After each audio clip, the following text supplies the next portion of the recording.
Manchester United failed to turn their numerical advantage into a result, losing 1-0 at Old Trafford to an Everton side that played most of the match with 10 men. According to Goal.com, several United players underdelivered in a highly frustrating night for the Red Devils. Key events and tactical overview. Early in the game, Everton's Idrissa Gana Gueye was shown a red card after striking his own teammate Michael Keane, an incident that turned heads across the Premier League. Despite being a man down so early, Everton grew into the game and struck through a well-taken goal. Kieran Dewsbury Hall curling a long-range effort into the top corner. United dominated possession for large stretches but lacked precision and cutting edge. Their threat came, but they could not convert, with Joshua Zirkzee sending a header wide and seeing another superbly saved by Jordan Pickford. The frustration was clear as fans booed the team off at full time. Player ratings and performance analysis. Based on Goal.com's ratings and commentary, here's a breakdown of how the key United players performed, plus some reflections on what went wrong. Defensive unit. Sen Lamens GK. 5 out of 10. Lamens could have done more for Everton's goal. While the shot had real power, questions remain about his positioning and reaction. Lenny Euro defender. 4 out of 10. He struggled defensively, with Goal criticizing his judgment in the build-up to the goal and his inability to impose himself consistently. Matthijs de Ligt defender. 4 out of 10.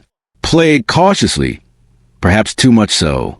Despite having a numerical advantage, his performance lacked the assertiveness United would have hoped for. Luke Shaw, defender/wingback.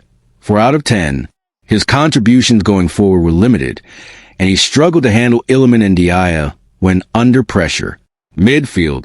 Noussair Mazraoui, wingback/midfield. 4 out of 10. His attacking threat was minimal, and his defensive contributions were underwhelming before being taken off. Case Moreau, midfielder. 4 out of 10. A flat performance. He failed to disrupt Everton's rhythm and missed a decent shooting opportunity. Bruno Fernandes, midfielder/captain. 3 out of 10. By his high standards, this was a very poor display. His deeper role did not suit him.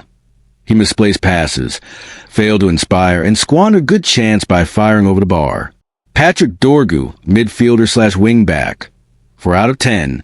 He showed glimpses of attacking intent, but when given a good chance to make something happen, he fluffed his lines, missing a promising shot. Attack. Bryan Mbeumo, forward. 6 out of 10. Perhaps one of the brighter spots. Mbeumo tried to make things happen, showed determination, but lacked a killer touch in front of goal. Joshua Zirkzee, striker. 4 out of 10. Given a chance to step up with other strikers injured, but he was largely toothless. His first shot only came around the 80th minute, and even then, he couldn't beat Pickford. Manager's verdict. After the match, Ruben Amorim said of Zirkzee, "He did all right, but I think everyone should play better tonight." The assessment suggests the coach saw effort, but not enough quality or impact. Amad Diallo, forward/attacking midfield. 6 out of 10. He had good dribbling moments and looked lively, but often found himself isolated. His link-up play with Mbeumo improved when the team pushed forward. Substitutes and manager. Mason Mount, 6 out of 10. Brought something different to United's attack. More urgency and aggression, but ultimately couldn't change the outcome. Kobbie Mainoo, 5 out of 10. Not very influential after coming on. Offered energy, but lacked a decisive spark. Diogo Dalot, 5 out of 10. More balance was brought into the side when he came on, but no real game-changing moments. Ruben Amorim, manager. 4 out of 10. Tactical decisions came under fire.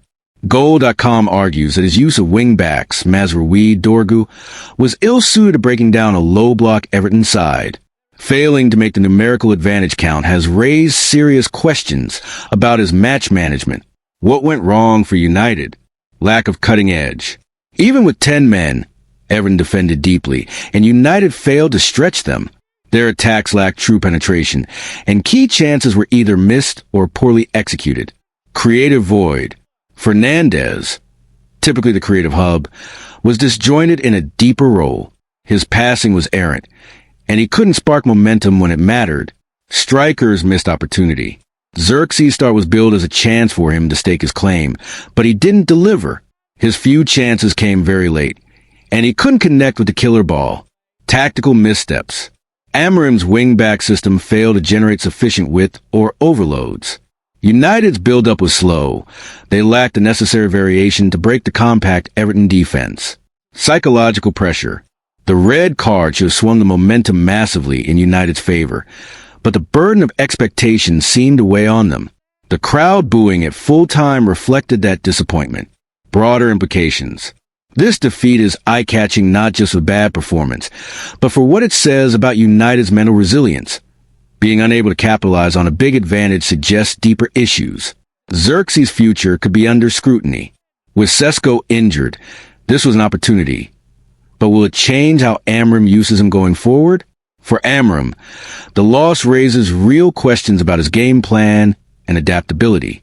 If his tactics can't unlock a 10-man side at home, critics will grow louder. Finally, United's title or top four ambitions may be dented.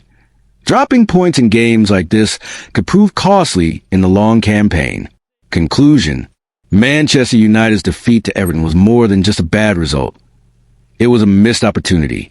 With Everton down to 10 men, United fans expected dominance. Instead, what they got was a lackluster performance, poor creativity, and an attack that failed to punish.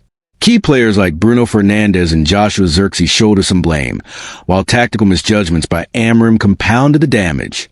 As United look ahead, they'll need to reflect not just on the tactical setup, but on their mentality, execution, and ability to take advantage when the odds are in their favor.